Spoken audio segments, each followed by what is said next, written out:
Near mint condition, the home of collected editions. Oh my gosh, look at that panel of Batman. You have the absolute, you have the deluxe. DC Comics firing on all cylinders.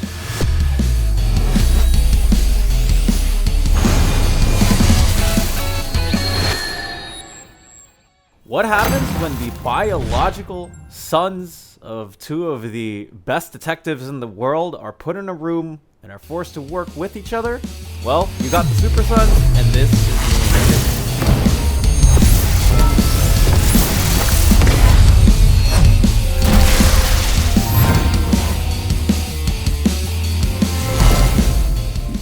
What's going on, guys? My name is Dom of xcomicrelease.com, associate editor and near mint condition manager. Today, I actually have quite a bit of a different overview for you guys. The last time that I did this with the Authority Complete Collections 1 and 2, and now I have Super Sons, the Complete Collections books 1 and 2 at our disposal, and here to take a look at them, the comparison of them, along with, well, an old friend of mine that I actually hadn't read in 4.5 years. But anyways, on the left-hand side is book 1, and then book 2 is on the right-hand side. Book 1 features a cover by Patrick Gleason from Superman issue number 10. And then on the right-hand side, we have the first cover of the Adventures of the Super Sons, featuring early DC work, as if he hasn't been on fire with DC for a while, and that is Dan Mora. Dan Mora's signature very different from the current one that he hosts today with the Circle. So those are the front of the two books. If you put them on a bookshelf, this is what it is going to look like. If you put them side by side, book 1 on the left, book 2 on the right. Book 1 features art by Jorge Jimenez, and I think, as you guys can see without the book shading away to fall, we have Jorge Jimenez featured art on the spine with John on the top and Damian on the bottom, and then on the right hand side we got John on the bottom and Damian on the top, drawn by Carlo Barberi. We can also see the DC logo being different for each of these. On the left hand side, as was the case, we also have the credits of Tomasi, Jorge Jimenez, Pat Gleason, and Carlo Barberi. And then on the right-hand side, we got Carlo Barberi, Santorelli, and Protobunker in for the colors. Now, if I had my actual dispositions with the way that the books are designed, which I actually do think the book design is quite well done, I have one nitpick. On the left-hand side is, again, book 1. Right-hand side is book 2. We do have distinct designs for both of these, with them being split at around a 10-15-ish degree angle, with Damian Wayne on the left side, Superboy, John Kent on the right-hand side. Somebody's got to get a book stand for me at some point. And then on the right-hand side of the screen, we do have book 2. Book 2 is featuring Superboy on the left-hand side with a blue, sort of a blue overlay over him. On the right-hand side of book 2, we were supposed to have Damian Wayne Robin, and Damian Wayne Robin is just not here.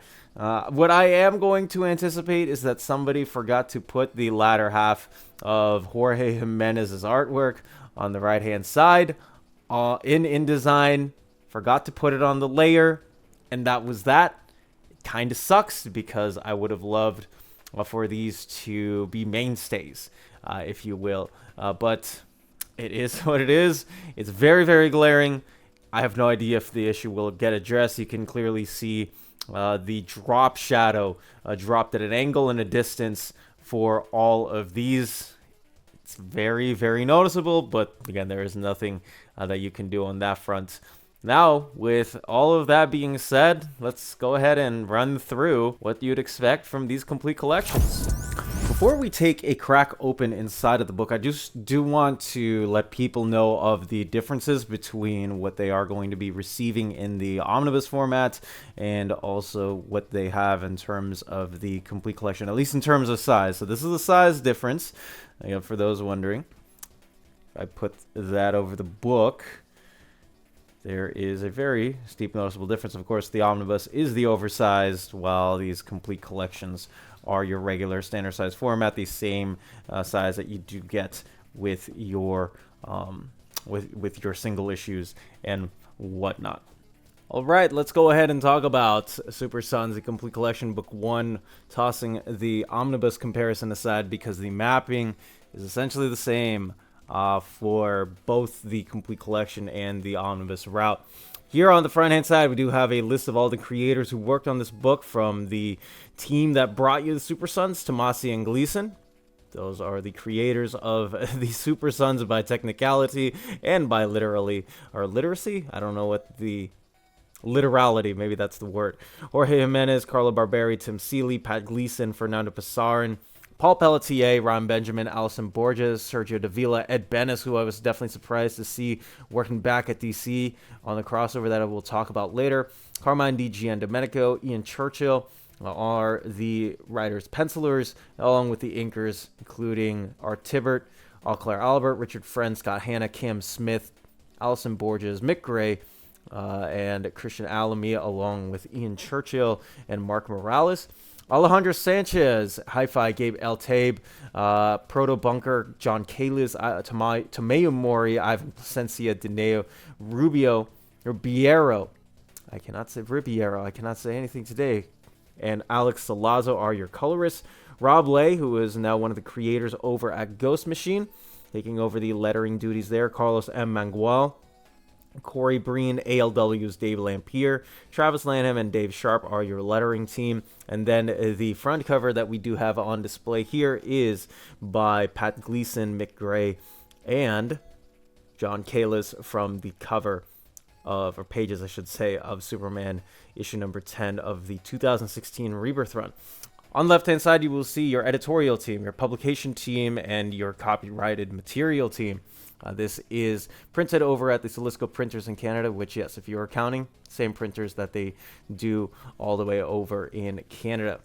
And for what this book might concern you, this is a $50 pager or a $49.99 pager for those who are, I guess, particular with their scouts. You got that 1 cent off. This is a book that pages over 500, and this does collect the first 14 issues of Super Sons along with the annual, the Dynamite crossover, Teen Titans number 15, along with Superman issues 10 through 11, which are promptly collected at the front, along with a special story from the DC Rebirth holiday one-shot from 2017. So yes, if you guys were counting, this is a whole lot of bookies for a whole lot of material. Let me go ahead and talk about, well, why do people look back so fondly at this run when we talk about it? I remember,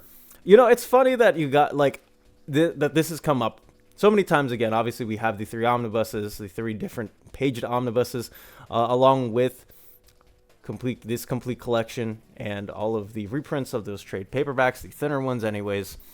And I told myself, like, how much nostalgia is biting you when you talk about this particular run from the Rebirth era with a 10, 11-year-old Jonathan Kent who's trying to get his way up in the world and who suddenly has to fight crime with somebody who has a polar opposite personality as him. I promised myself that I would not be bitten by the nostalgia because this is one of the series that I grew up reading. Coincidentally, I was picking up singles when this run came out. I have all of the Super Sons run in singles. But aside from my nostalgia, let me go ahead and talk to you guys about what Super Sons is, why you should pick it up, and why these complete collections might be the better route to go in terms of not only affordability, but also the completeness when it comes to the saga that Peter J. Tomasi had up here in store. When Superman was coming out, and this was back during the Rebirth era, we transitioned to a point where Clark and Lois are a little bit away from the superhero life. You have Lex Luthor, who is running amok as, well, hey, he's a decently good person now. He was also donning the Superman cap after the events of the Darkseid War. And so you are led, at least for the Superman book, to a sort of sidestep in terms of the general direction that Clark was going as a character. You have him in the role as a father now with a son that he is raising with Lois. And even in the awkward instance of me thinking about, well, what does this do for Lois's character? What does this do for Clark's character? You got to sort of see a different side of Clark just raising a kid. The father aspect of, well, if we're going to be part stay at home, and if I'm only going to do Justice League duty, what does that look like? What does him raising his son look like? What does Lois as a mom look like? I know that there are differing opinions in terms of the status quo that both were led to, but I know that for a lot of people, including me, it was definitely cool to see those two in a completely different circumstance, as they normally would be doing stuff with the Daily Planet and whatnot. So, I applaud them for trying out something different in this point of time. So we have Jonathan Kent, who is this sort of 10-year-old boy, and doesn't exactly get the full scope of life. He has a lot of the same powers that Clark does, and he has some powers that he doesn't know how to exactly nurture and find out. We find out, hey, like, he needs to adjust himself better off with the world. What that exactly leads to is sort of this exploration of him as, well, can he be a character that is larger than the scope of Superman? Can he be more? And we find that out in the first volume of Peter J. Tomasi and Patrick Gleason's Superman run.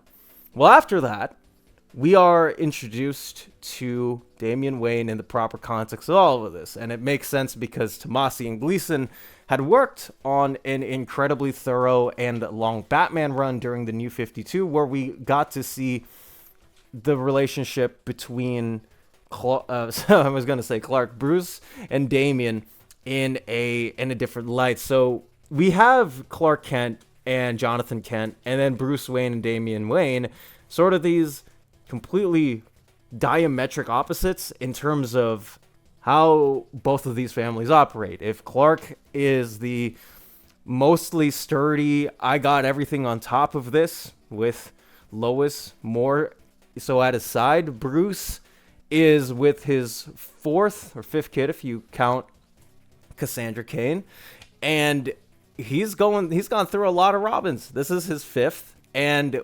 you see sort of the differences between, well, if this kid is going to take over the world, how do I deal with that? Well, it comes to a head in the pages of Superman 10, where we are introduced to somebody who comes up from Damian's past that Jonathan doesn't know about. Jonathan has this relationship, or friendship, I should say, with this kid at his school. Her name is Kathy, and they realize, wait, like, who are you? Where are you from? This person who has ties again to Damian Wayne doesn't exactly know. Well, Kathy doesn't know exactly why he's there, or why she's there, I should say, and she kind of brushes it off like, hey, like, I'm talking with this guy. He's headed off to a swamp because he has to figure out what is exactly going on in terms of the activities that the swamp is holding. John is then led into a concussion. Something blacks out, and the next thing you know, he is awoken inside of a laboratory that is under Bruce's house. And, well, Damian Wayne is standing right by, and he is experimenting. He is touching every single button that he can think of because he has no idea what this guy is about. This person could be a threat. This person could be a menace. I'm brought to my mind with that weird talk that Bruce and Clark had about, well, what will happen if this guy from Metropolis suddenly goes berserk. Damian and John have a little bit of a conversation there, which leads to a fight between both of them. And because Jonathan Kent does not exactly have all of the finesse and powers in the world, it leads to a confrontation between him and Damian that is definitely a lot more evenly matched than it should be, which then leads Bruce and Clark to, well, hone in their children, as they say. It's definitely a little bit past bedtime for them. And they go out and, well, I won't spoil to the reason why, but they go on a little one-issue adventure in the next issue, where maybe in a future world the two will be able to operate with each other. Unfortunately, because things are not as they seem, those two cannot get along, but it led DC to rekindle the fire and say, well, maybe we can release a Super Sons series that runs monthly, that has the favorite team of yours from Tomasi and Jorge Jimenez, and that really kicks off what the Super Sons series was. As long as it sold well, as long as Superman was doing well, you had these two characters, Robin and Superboy, in at the forefront. And there's a lot of really nice slice of life stuff that happens in the Super Sons book. We get to see a little bit more of the relationship that John has between his parents. If you wanted more of that from Superman, you definitely got a lot more of it when it comes to the Super Sons book. And that is what we are led to with the run. We get introduced to a couple of characters that are completely unique to the aspect of both of those. And what we get is a super nice world's finest type book, but at the hands of this crazy kid, Damian Wayne, who might be a little bit psychotic, but also is very, very calculated in terms of the way that he forges his own path and also fights crime. And we get this 10-year-old kid who wants to be a bigger part of the world, who sees his father and says, well, I want to be a lot like Dad, and I want to continue honing my skills in terms of what I can be and what I can do in a world that's bigger. And all of this comes up while we are introduced to a brand new character named Kid Amazo, who just suddenly pops up, and, well, we see Robin and Superboy at the end of the road. What will that mean for them as a duo? Will it mean more? Will it mean less? Will it mean these two being exterminated at the hands of Kid Amazo? And there's a lot of coincidences that just I wouldn't say coincidences, but they managed to push forward in a way where you go, wait, that character pops up that's related to this character off in the past. But I do truly believe that is what the book's charm has in store for you all in terms of the contents of Super Sons. And by slice of life, just to go back to that forefront as well, we get to see what Damian Wayne acts like when he's not as Robin. We got to see a little bit of that in the Batman and Robin run, but if you haven't read that, you actually wanted to see how Damian operates from a day-to-day basis, you get to see a little bit of that too. And because of all of these weird offshore threats, we also get introduced to some characters that are part of Damian's larger universe. The Teen Titans just happen to be at the forefront of this because Damian, at this time, there were two effective Titans books for legacy books at this time. You had Benjamin Percy's Teen Titans running. You also had Dan Abnett's Teen Titans running as well. And Damian, being the sole leader of the Teen Titans, also managed to get those into the fray with a match against the Clock King. But it brings me back to sort of the thing that I was talking about earlier, where John Kent realizes that, again, he wants to be something bigger, but he also wants to join the Teen Titans. And that's how we're led to what is called the the Super Sons of Tomorrow crossover, where it is this battle to the last man between a couple of characters that pop up from Jeff Johns' run. I won't spoil as to who they are, but they have very, very important roles determining, well, what is John Kent's actual place in the universe going to be. Because of that, the Super Sons are tossed in with the Teen Titans and effectively the Justice League as well, because they obviously you can't have it both ways. And when your parents are superheroes, you are going to get crossed up in some very, very unfortunate things. I also do want to mention before I close out this book that there are a couple of issues that are also thrown in here for the enhanced reading experience and also for everything else. At the end, we do have a little bit of a cross match between Damian's mom and John's mom, Lois Lane and Talia al Ghul, respectively, because if you're Talia and you see, wait, my son is hanging out with this guy who I don't necessarily completely agree with, well, what are you going to do in that instance? And when your mom is Lois Lane and when she's as important as she is, there are going to be matches thrown. there throughout. You also have the Dynamite crossover in here as well, which is a one-shot.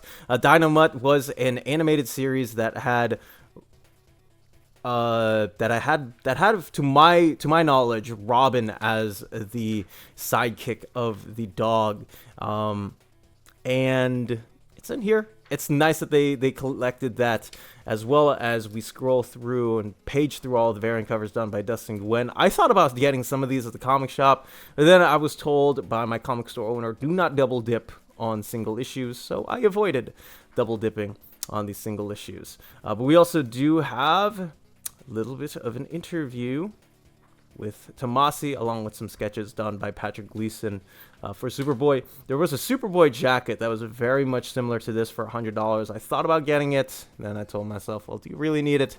I didn't, but that is book 1. If you're in Europe and you're interested in buying these books, definitely check out Walt's Comic Shop in Berlin, Germany. They have the cheapest pre-order prices, flat shipping rate of €12 for all EU countries, emails answered within 24 hours, waltscomicshop.com, and you can use the code nearmintcondition at checkout and get free shipping for all EU countries with your first order over €40. That's Walt's Comic Shop, your reliable source for omnis and premium collected editions in Europe. Ding! Let's go ahead and pull in book 2, which is right here. Again, I am really disappointed with the back. I really wish they added some art in there for the overlay, but it's probably oversight that is far beyond my reach as we continue on tabloiding through the Super Sons Complete Collection trade paperbacks. In this as well, we do have the book 2 completed creative teams. Shali Fish also handles some of the writing in here as well. This time we have Scott Godlewski and Max Rayner joining the fray with Jorge Corona, who has been doing awesome stuff over at Skybound. I almost said, I wanted to be a little bit more precise. Brad Peoples, Luciano Vecchio, who has worked on X-Men projects, and then Matt Santorelli with the main inker. Colorists include Proto Bunker and Luis Guerrero as well. And then on the left-hand side, it is the same Salisco printers printing over in Canada as we continue through Super Sons. And what are you going to be getting in this second book? I hate being the breaker of bad news, but I also do have to tell people that, yes, unfortunately, Super Sons was canceled at a certain point in time. And I do remember when Brian Michael Bendis got on Superman. I don't want to harp on the man too much. As of the recording of this video, he was announced that he was going to be writing short stories in the pages of Jed McKay's Avengers issue number 800. So is he gearing up for a return to Marvel? Well, nonetheless, he was the big get that DC had during the Rebirth era. Or the end of the Rebirth era, I should say, as things were sort of shifting in terms of the creative direction and gear over at DC. Scott Snyder had taken back a good amount of time. He had not written a long, sprawling, big event, but he had the chance to, the pages of Dark Knight's Metal, and by default on that, he relaunched the entirety of the Justice League line. So we had a Justice League Dark, we had a Justice League, and we also had a Justice League Odyssey that was effectively going to cancel out Titans. Well, Super Sons was unfortunately axed with the future plans of the Superman line firmly in the hands of Brian Michael Bendis. And what that meant for the book was that at issue 16, it was effectively going to end. And in fact, this book does have not only those 2 issues, but also in the same mapping and reading order as well of the Omni.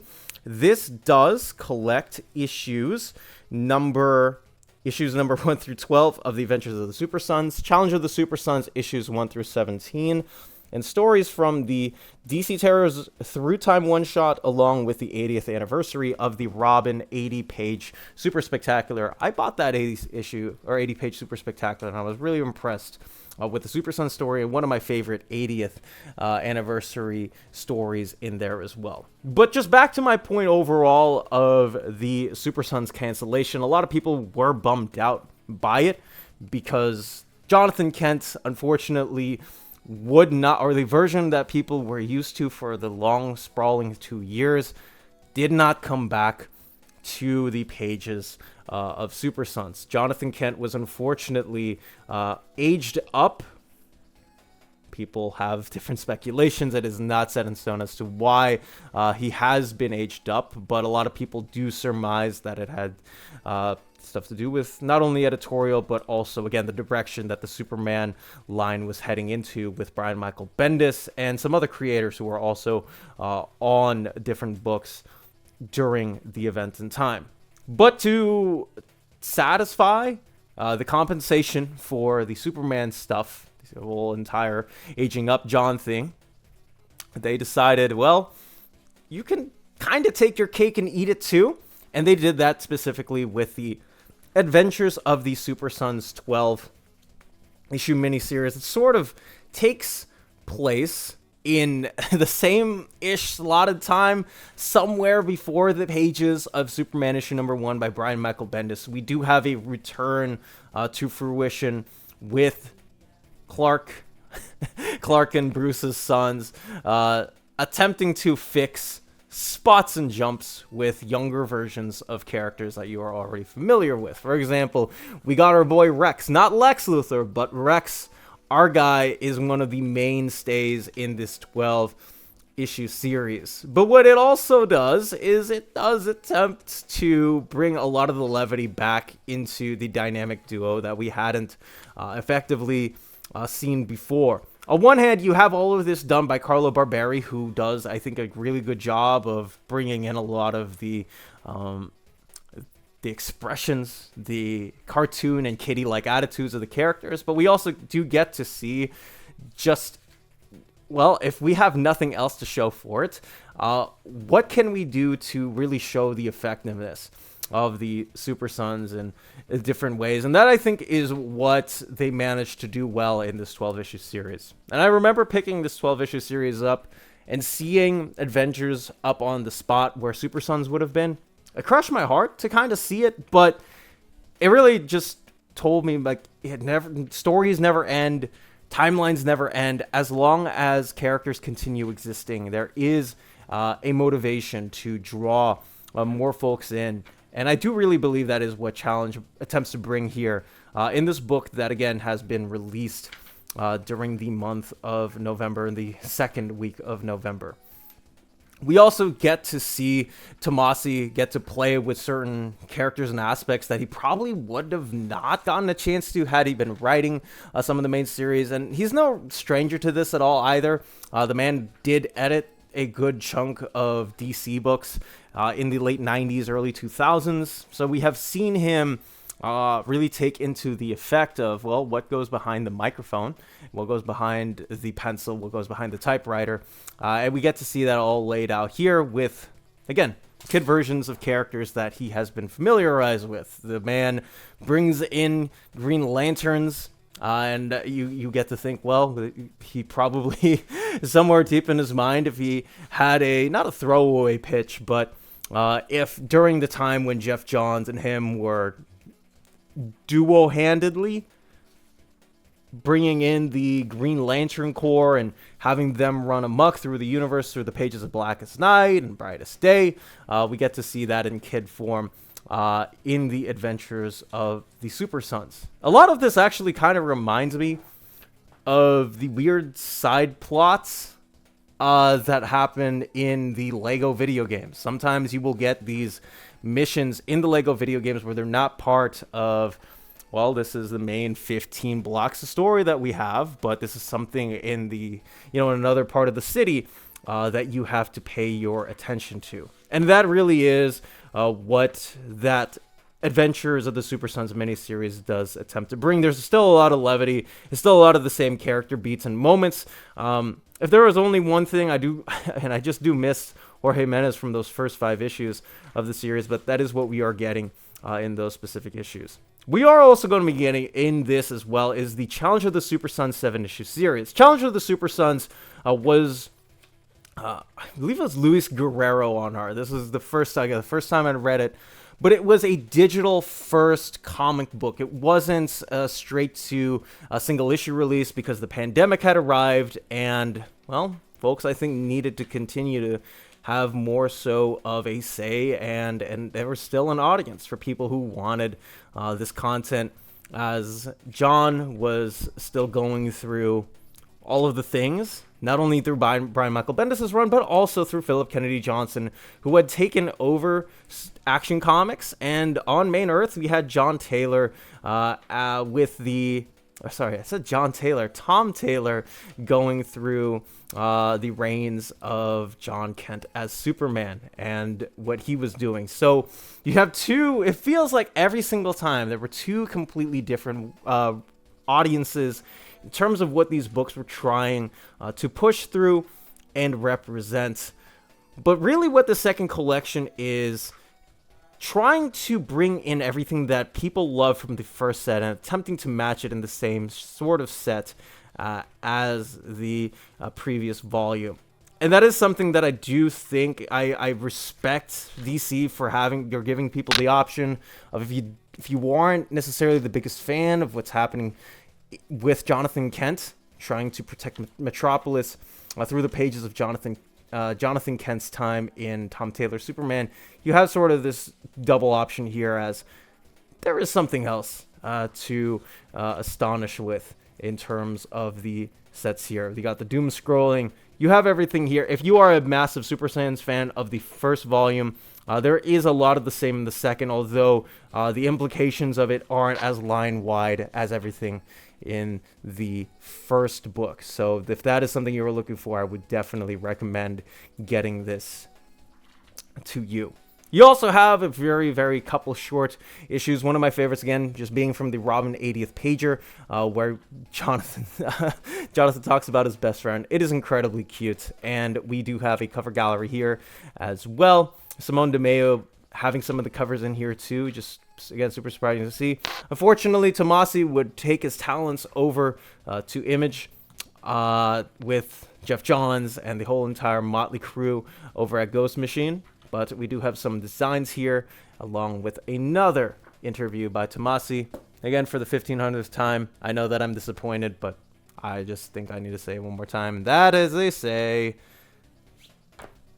is that. Now, if you're looking to get the Super Sons complete collections, please check out our sponsors. BD Cosmos, the Canadian leader in graphic novels. They have a physical storefront in Montreal, Quebec, and their website, bdcosmos.com, offers 25% off your order of over $99 or more, and free shipping everywhere in Canada for every order of $200 or more. Their shipping care is exceptional. Your books will stay cozy through the rough Canadian weather and arrive to you in near mint condition. After checkout, let them know Near Mint Condition sent you their way, and you'll be added to the monthly $25 gift card raffle. Entries are valid for new and returning customers. Don't be afraid to call or email them. Ask them questions. Their staff is always happy to help guide you towards the right purchase. Visit their website, bdcosmos.com, for more. BD Cosmos, with rewards and raffles taking care of customers in Canada. Eh? And that is going to be it from me. I am Dom of X. Please let me know down in the comment section if you are going to be picking up any of these Super Sons complete collections at your fingertips. That is going to be it. Please stay safe, all of that, and have a great day wherever you are.